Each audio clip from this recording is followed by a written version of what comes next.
When I built my cabin near the lake, I installed a network of rainwater tanks to keep things sustainable.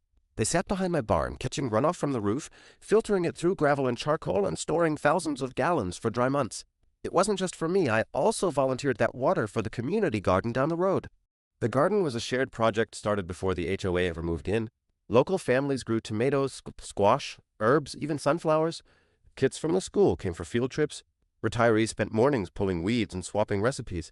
And my rainwater system was what kept those beds alive during the scorching summer. But the HOA president, Karen, decided she didn't like it. It started when she stormed up to my gate, arms crossed. "These ugly tanks are a violation of aesthetic standards," she snapped. "They need to be removed immediately." I told her two things. My land isn't under her HOA. Those tanks kept the community garden alive, including the little herb patch she herself had bragged about at a board meeting. She didn't like that answer. One afternoon, I came home to find my tanks cracked open, spigots left running, every drop of water gushing into the dirt. Karen stood there in her sun hat, hands on hips, as if she'd just performed a noble deed. "I told you these were illegal," she barked. "You can't hoard water. The HOA voted. They're gone." I took a long breath, fists clenched. "Karen," I said, "you just destroyed the only thing keeping your precious community garden alive through this heat wave."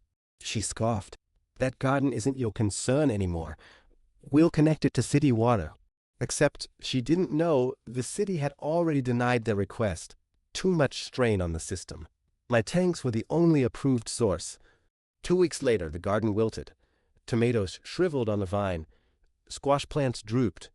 Sunflowers sagged with their faces turned toward the dirt instead of the sun. The residents demanded answers. Why was everything dying? Why had the water dried up? That's when I walked into the HOA meeting carrying photographs. My emptied tanks, the cracked hoses, the water stains across the ground. "This," I said, holding up the pictures, "is why your garden is failing. Your president destroyed the system that supplied it." Gasps rippled through the room. Karen's face went pale. I wasn't finished.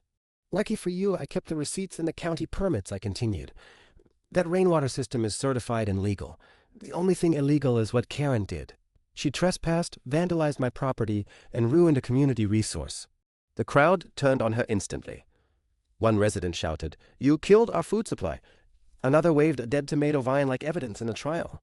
By the end of the night, the board voted to remove her as president. As for me, I rebuilt the tanks, this time larger, with reinforced locks on every spigot. And I set a new condition. The HOA had to sign a formal lease for garden access, with funds going straight into maintenance. Now, every season, their dues help keep the tanks running and the garden flourishing. Kids laugh as they pick strawberries, retirees smile as they harvest herbs, and the whole neighborhood benefits. And every time Karen drives past the garden she once tried to kill, she sees a sign posted right at the entrance.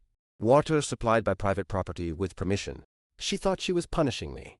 Instead, she punished her entire community and lost her throne in the process. The rainwater flows again.